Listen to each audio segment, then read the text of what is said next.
ideias, meu Deus, aos nossos corações. Pai, cada um veio nesta manhã, Senhor, te buscar, cada um com o seu propósito, cada um com a sua dor, mas o Senhor é aquele que cura e é aquele que dá refrigério. Por isso, Senhor, toma a vida do teu servo nas tuas mãos, a família dele, Deus abençoa. Salva, Pai, aqueles que ainda não te conhecem, que através da vida do teu servo, Pai, muitos possam enxergar que o Senhor faz maravilhas. E assim nós abençoamos, em nome do Pai, do Filho e do Espírito Santo. Amém. Graças a Deus. Bendito seja Deus. Louvado seja Deus. Saúde a Santa Igreja. Com a doce paz do Senhor Jesus. Amém? Amém. Para ganharmos tempo, abra suas Bíblias no livro de Atos dos Apóstolos, capítulo 5, do versículo 40 ao 42.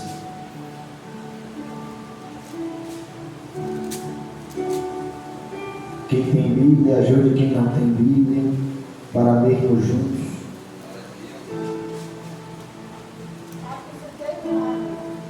Livro de Atos, capítulo de número 5, do versículo 40 ao 42. Louvado e agradecido seja o nome do Senhor.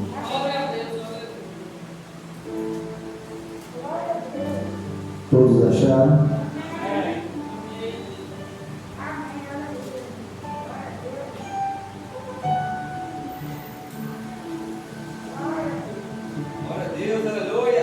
E diz assim: e concordaram com ele, e chamando os apóstolos, e tendo-os açoitado, mandaram que não falassem no nome de Jesus e os deixassem ir. Retiraram-se, pois, da presença do conselho, regozijando-se de terem sido julgados dignos de padecer afronta pelo nome de Jesus. E todos os dias, no templo e nas casas, não cessavam de ensinar e de anunciar a Jesus Cristo. Podeis assentar em nome de Jesus.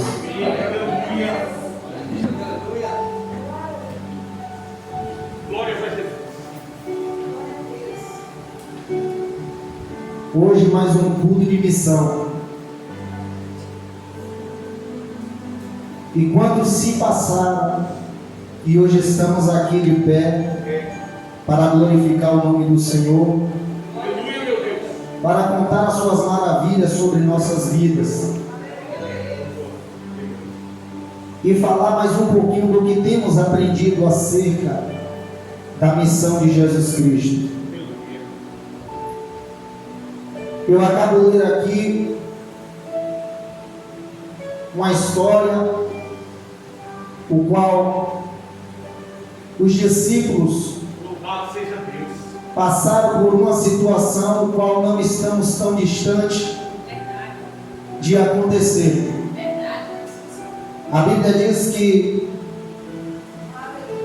os discípulos tinham sido açoitados, tinham sido presos e julgados. Mas por quê? Qual o motivo?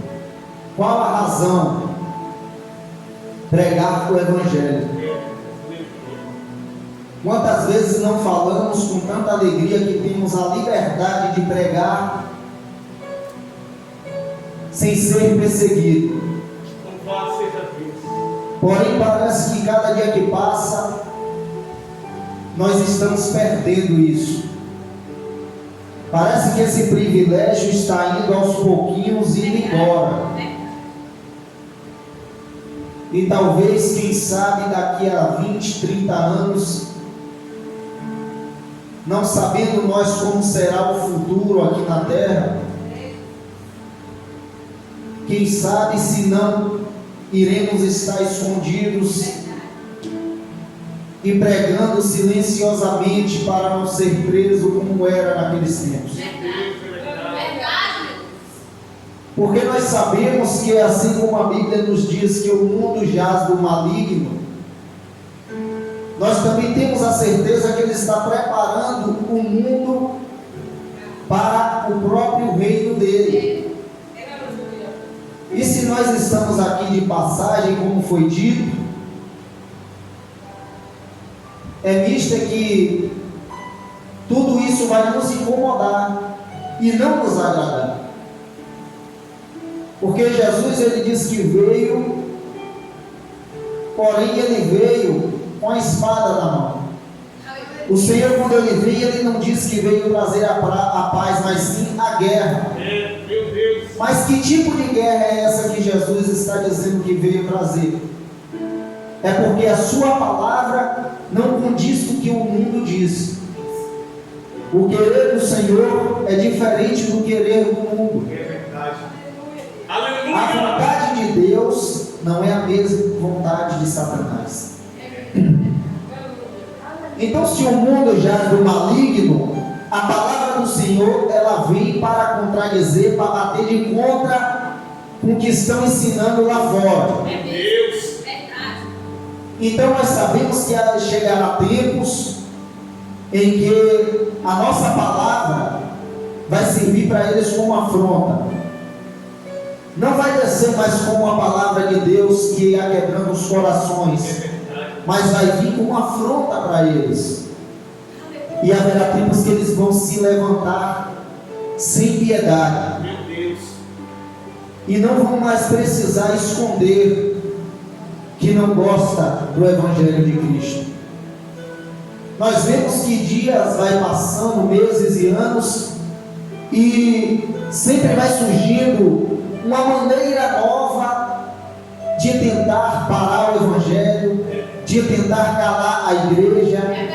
Repare as estratégias que estão sendo usadas para parar a igreja, porque a igreja, ela é missionária. A igreja de Jesus é missionária. Eu não falo só da Cristo, é a resposta, mas o Evangelho em si, ele é missionário, porque é para expandir. Ele não para em local só, mas vai expandindo. E Satanás sabe disso. Sabe bem mais do que nós o poder que tem a igreja. Aleluia! Então ele tem tentado parar, ele tem tentado com as suas estratégias calar a igreja, porque ele sabe o poder que o Senhor colocou sobre nós, a confiança que Ele nos deu para prosseguir o Evangelho das missões. Só que o interessante é que nesse versículo aqui a Bíblia diz que quando os discípulos eles foram soltos, eles saíram felizes. Meu Deus. Como é que pode isso? Agora imagine, eles foram presos, condenados e foram açoitados, apanharam muito, mas a alegria deles era em saber que eles estavam apanhando. Aleluia. Em nome de Jesus. Eles estavam sofrendo porque eles estavam pregando o Evangelho.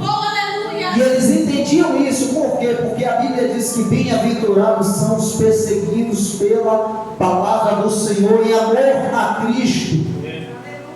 Então eles saíram ali alegres, doloridos sim, sangrando, mancando, mas dizendo para os outros: olha, apanhamos, mas isso é sinal de que estamos fazendo a coisa certa.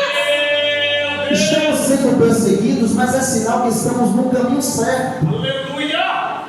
Porque a perseguição ao Evangelho é quando nós praticamos a coisa certa. Aleluia. Quando vivemos fazendo as práticas erradas, pelo contrário, vamos ser aplaudidos pelo mundo. Mas quando buscamos ensinar que o correto é não andar segundo a vontade da carne, sim segundo a vontade do Espírito, isso confronta. Já estamos vendo aí que o cristianismo está levando até culpa pela pandemia.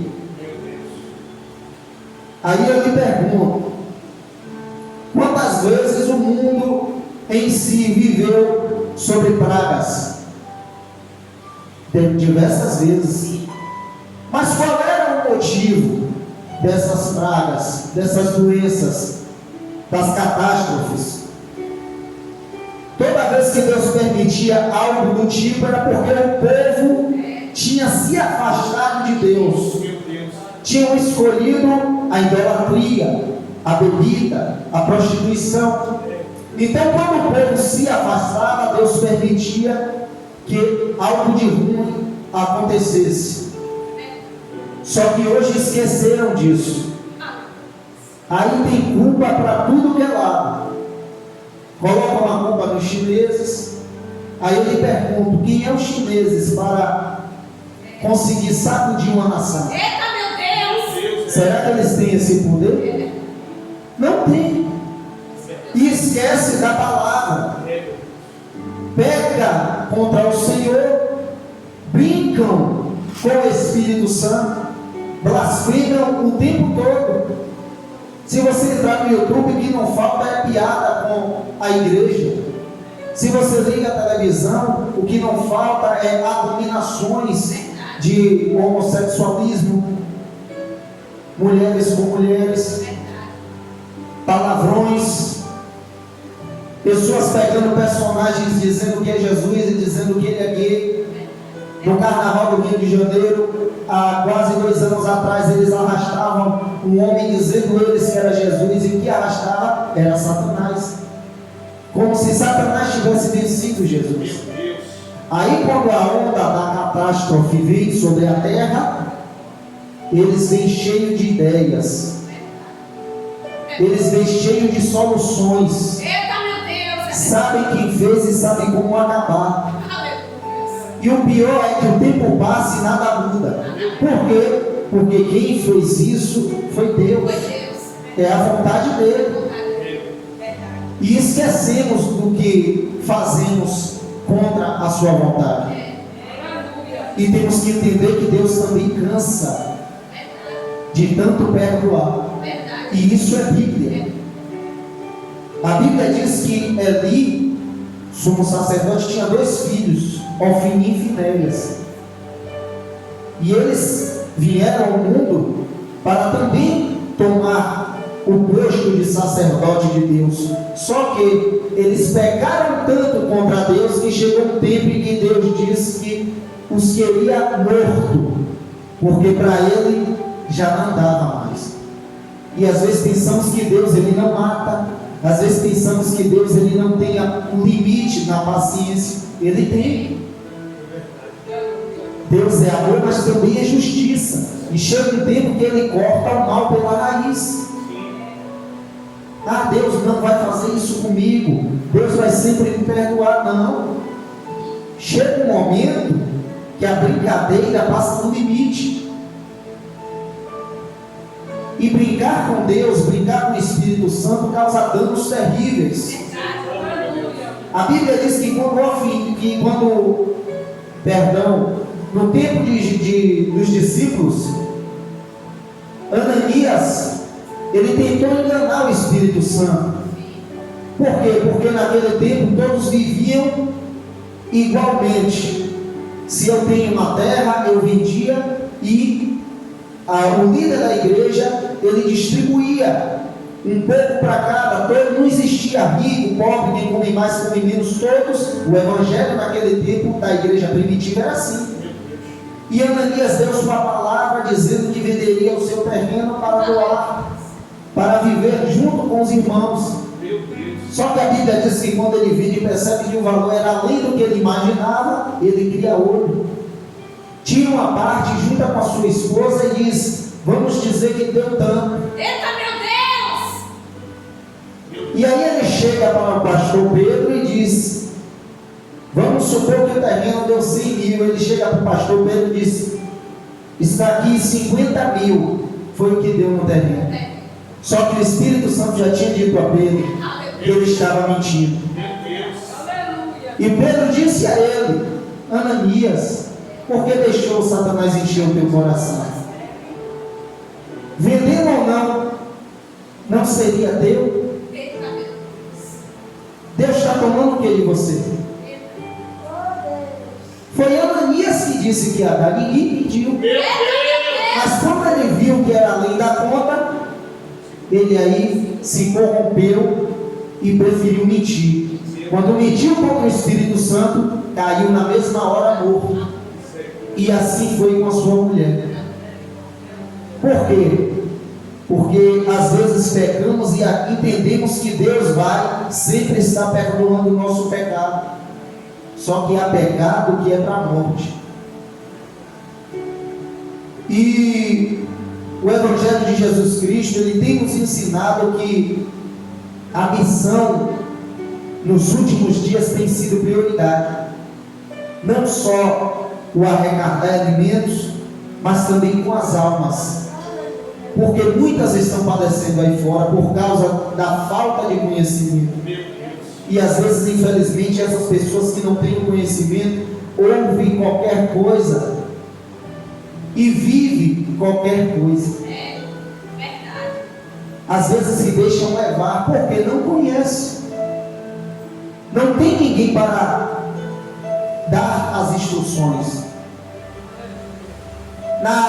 No tempo da igreja primitiva, quando Paulo pregava e levantava pessoas para ensinar, ele ficava preocupado e mandava sempre cartas. Para quê? Para que aquelas pessoas elas não viessem desfalecer na fé. Porque o Evangelho, ele não é ouvir hoje e passar um mês sem ouvir. Não. É como uma comida. Se você come hoje, você sente fome mais tarde.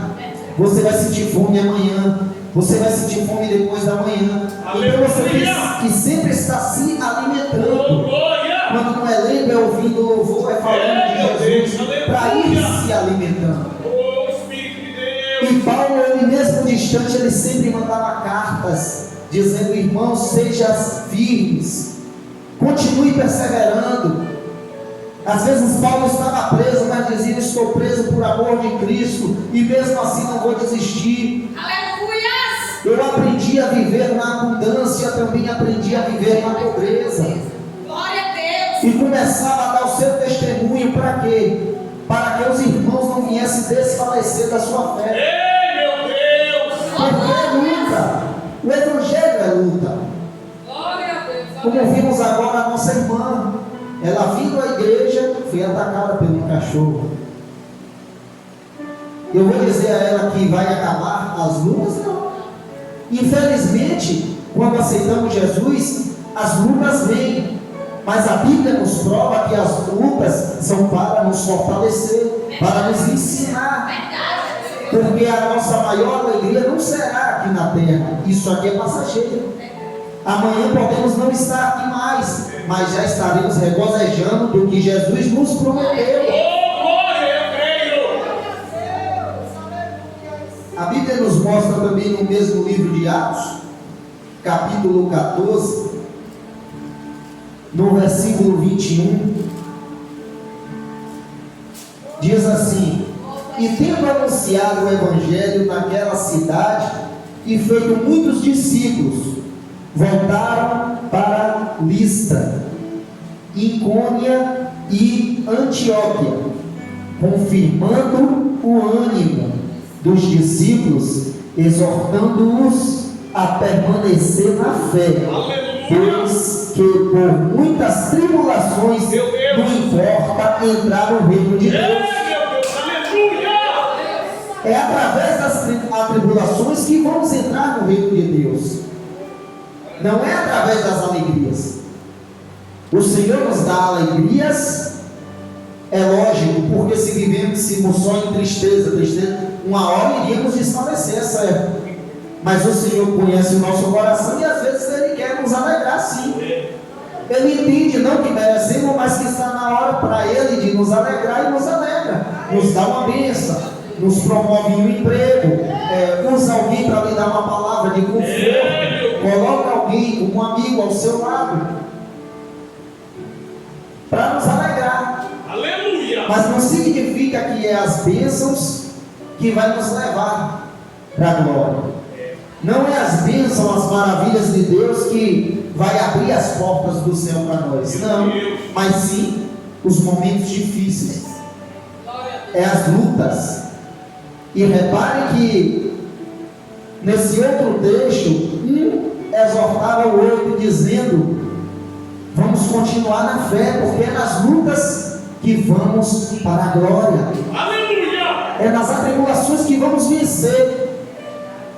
Eles a todo tempo, um falavam com o outro acerca das tribulações. Por quê?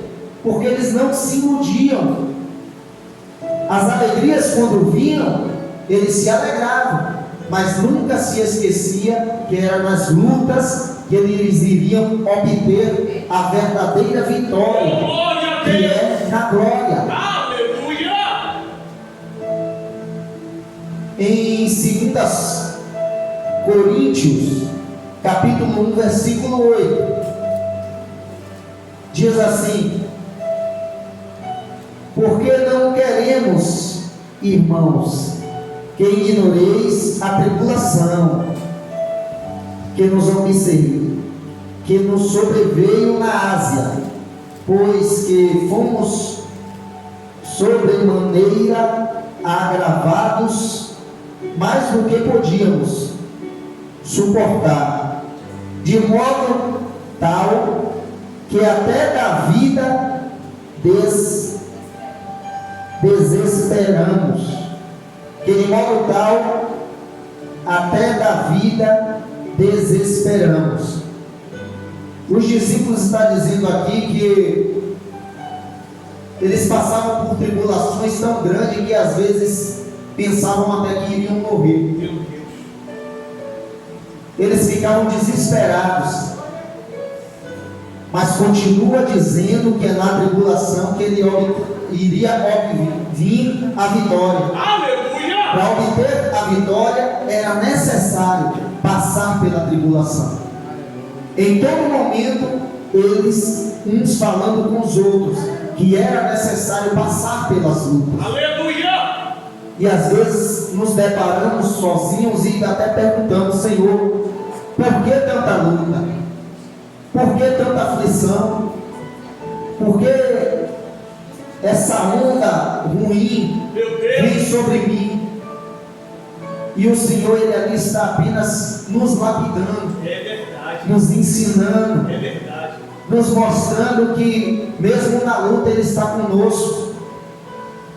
E aí quando a vitória vem, às vezes a alegria é tão grande de saber que estamos saindo daquela prova, que esquecemos até que aprendemos muito naquela luta. Meu Deus, é. E aí só quando cai a ficha a gente para e pensa assim: rapaz, quantas vezes não aconteceu isso comigo? Quando vinha a alegria de estar saindo de uma tribulação, a gente aí extravasava, ficava feliz, dava glória a Deus, dava testemunho. E só depois a gente parava para analisar: meu Deus, olha onde eu passei. Isso poderia ter acontecido totalmente diferente. Eu poderia ter até morrido e o Senhor me livrou disso aqui. Aleluia! Só percebemos depois. Porque às vezes a luta é tão grande que o pensamento é só sair dela. Senhor, me tira disso aqui. Senhor, arranca isso de mim. Às vezes é travada. Pensamos até em parar. E aí quando Deus, por misericórdia, Ele nos dá a válvula de escape, aí vamos contar a vitória. Oh, glória! E aí depois cai a ficha e vimos que às vezes caímos em buracos cheios de leões e não fomos para cá. Meu Deus, é verdade! Aí começamos a perceber que estávamos em fornalhas de fogo e saímos sem ser queimados. Só percebemos depois. Por quê? Porque a tribulação era grande. E às vezes pensamos até que vamos morrer. Mas o Senhor é fiel para conosco e nos continua aumentando a nossa fé. E aí vamos crendo até o final e percebemos que até a tribulação nos fez bem. Louvado seja Deus. Meu Deus, aleluia. Voltando para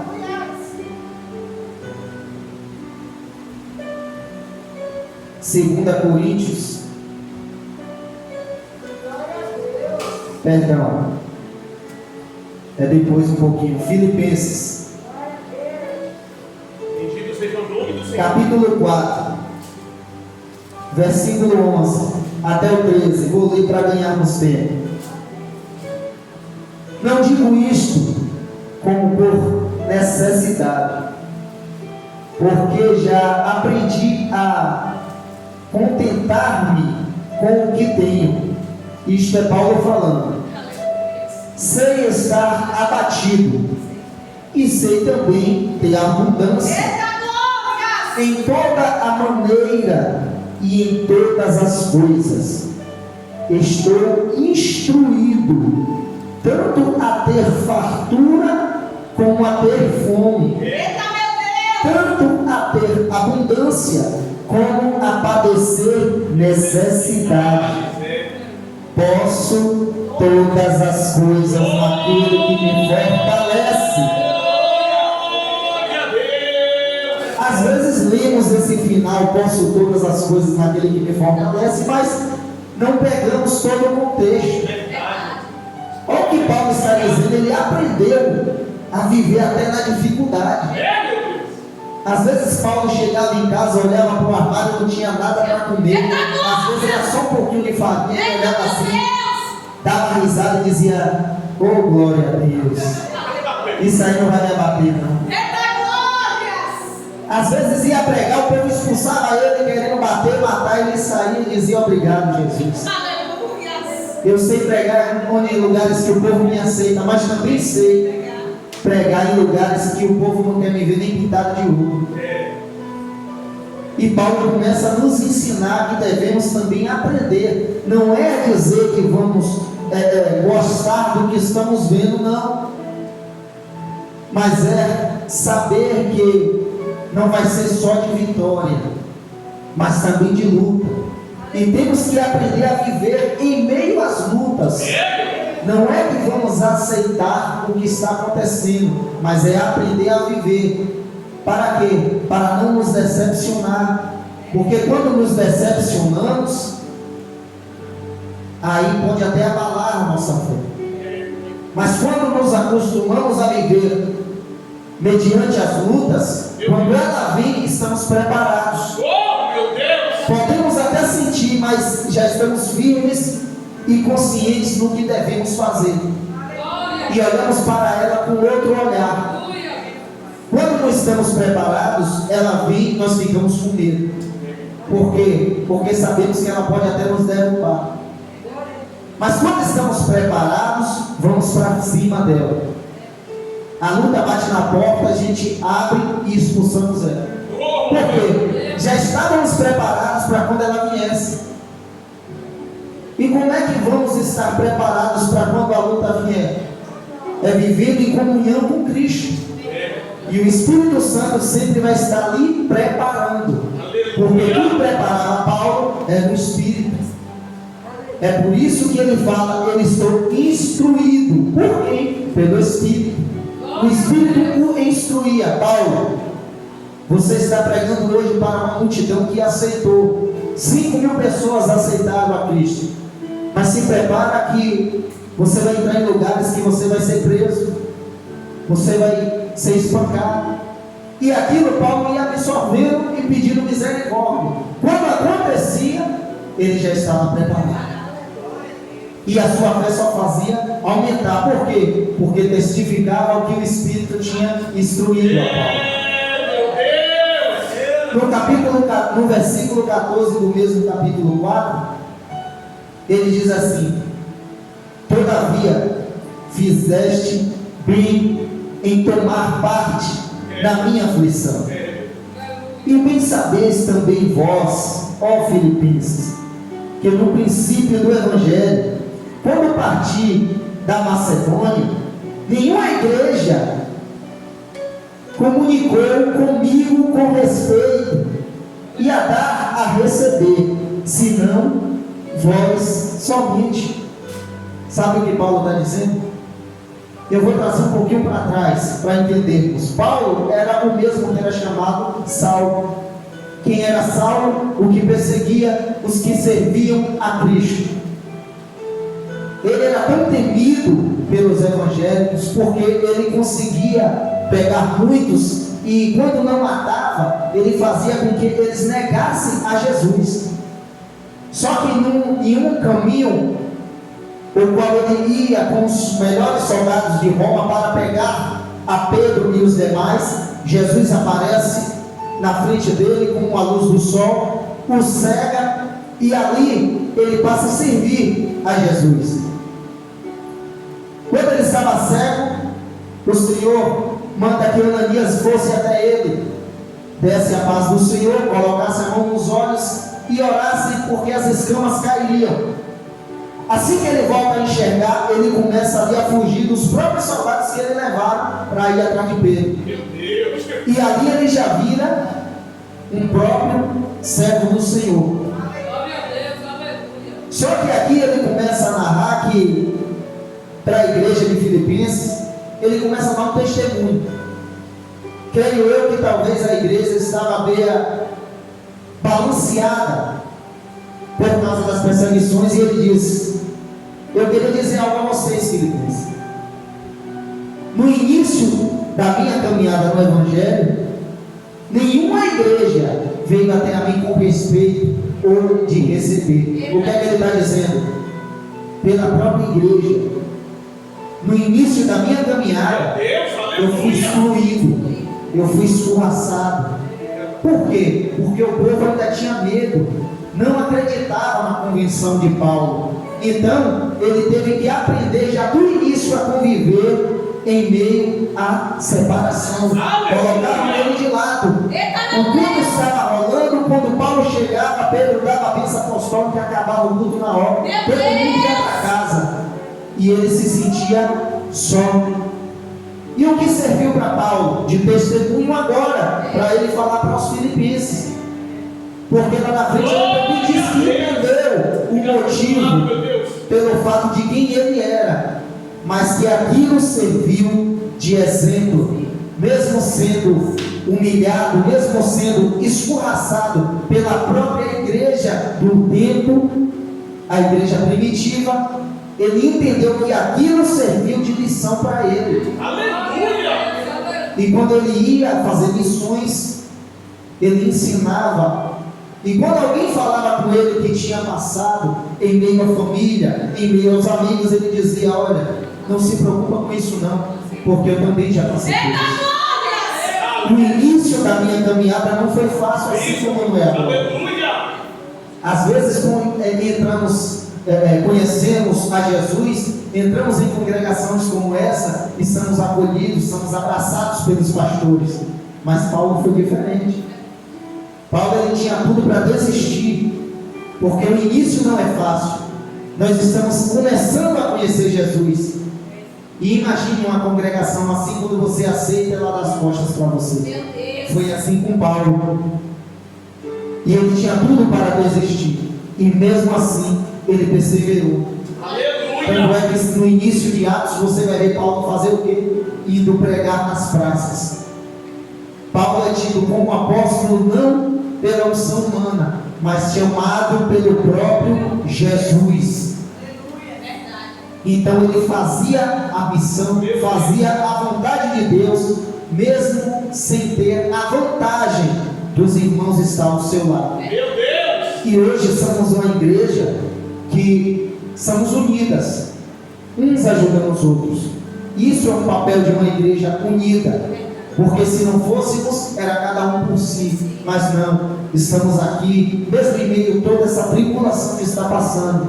Mas o que eu quero trazer na manhã para as nossas vidas, na manhã deste dia, é que toda essa tribulação que está passando, ela tem que servir para nossas vidas como um fortalecimento. Meu Deus, Toda essa tribulação, ela tem que vir para as nossas vidas, para que venha aumentar a nossa fé. Aleluia! Porque aí fora, o mundo, eles estão baratinados.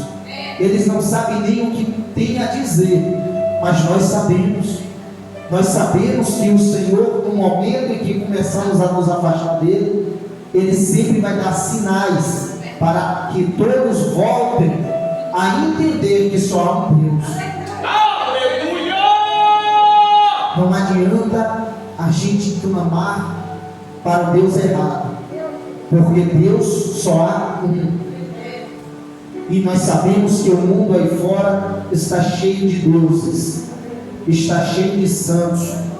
Morreu, fulano é santo, ciclano é santo, mas santos só conhecemos um, que é Jesus. Aleluia! Só conhecemos uma Trindade Santa, que é Pai, Filho e Espírito Santo. O resto é conversa fiada. Então que a nossa fé venha estar firmes, mas na palavra.